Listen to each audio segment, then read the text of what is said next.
Guys, I would like to make a review on the show Eureka 7 AO and my thoughts on the series so far. And I would like to know what y'all think about the show as well. You know, like, do you think that they should have gone in a different direction? Maybe some characters should have returned. Like, you know, Renton, they revealed that in the opening that he's going to be coming back, like, at least once. And, I think the show started off pretty boring, but, it's generally getting better. And other than that, there's also other things I like to talk to you about, like anime suggestions, like what anime you should watch. Some gaming news. My cameraman Tyler here. Say hello. Why? That's good enough. Okay. So, we're just gonna give you some news and just talk about things that are new this year, 2012, and maybe next year, 2013. So we're all gonna die on 2012. Shut up. Anyways, anime suggestions. I know a lot of you like romantic animes. So the familiar Zero is a good thing to watch. The Dark Rabbit Has 7 Lives is it's a hilarious one. Eureka 7, it's an oldie. 2006. One of the first animes I watched. I highly suggest it. Getting back to Eureka 7 AO, episode 16 came out yesterday on August 16th, and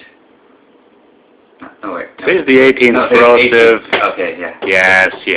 Sorry for the mistake, but it came out, and it's been on hiatus for 2 weeks because of the Olympics, and I know a lot of y'all didn't like that, and a lot of y'all hate the Olympics because some of y'all are not lazy. What's wrong with men in Speedos running around sweating? I see. I don't see the point of that.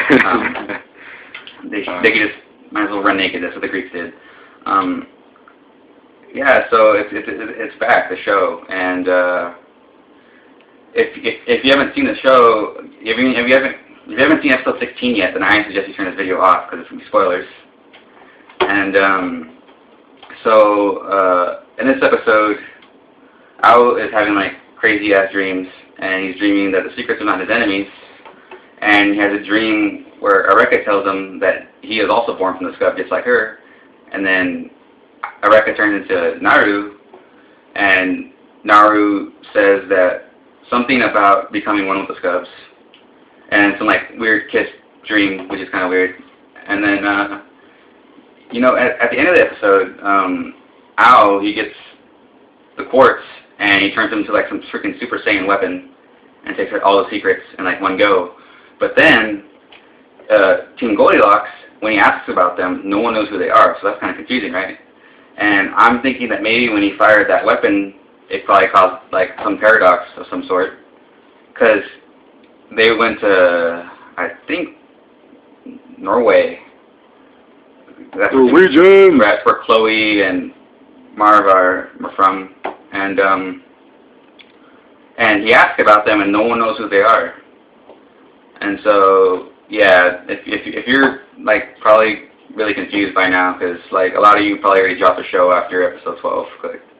Honestly, what would be funny is if he landed in the wrong place. Instead of it being an actual mindfuck, he just screwed himself over and landed in a completely different place. That would be. It was a freaking mindfuck, dude. I didn't even get half the ending. It was a mindfuck. Fucking your mind. Other than that, I would like to know your thoughts if you've already seen episode 16, and who's your favorite character? And also, speaking about it, Funimation is also going to be doing the dub for Eureka 7, and dubbing is either people hate it or they like it. Eureka 7 had very good actors for the dubbing. You have Stephanie Sheh for Eureka, and Kristen Freeman did Holland, and Johnny Young Bosch did Brenton, and those were all my favorite the dub actors. If they brought them back, at least Johnny Young Bosch and Eureka and Stephanie Sheh, that'd be nice. I hope they don't get the reused dub people the Todd Haberkorn and Yuri Lowenthal. They always play that young character, which is just overused. Todd Haberkorn does Skune from Rosario the Vampire, and a bunch of other stuff. Yeah, but like, what do you think about the dub? I would like to know that too. And on to gaming news. What do you got to say about that, Tyler? Children. I don't know. Well, apparently, it says right here. Yeah, creeper's gonna creep. But, there you go, Superman comedy. There you go. So yeah, gaming news. A lot of games this year are being delayed till next year, and you know, I know we're all gonna die before then, so that sucks. Yeah, if we do die. I don't believe that crap. I want a demo. I want a demo the day before 2012. Yeah. The only good news I have that games are coming out are maybe Resident Evil 6. It's coming out in October. I think like the 2nd or the 3rd. And also games that I'm looking forward to playing are Dead Space 3, which I already pre-ordered, which is coming out next year in February.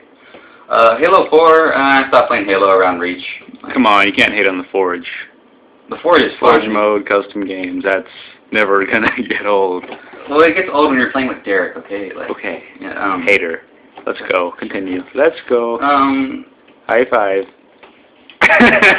Motivation. But the Mists of Pandaria cinematic for World of Warcraft, that next expansion, I mean, it was some pretty close fighting between two opposite factions just to have them unite against one faction that like one beats their race.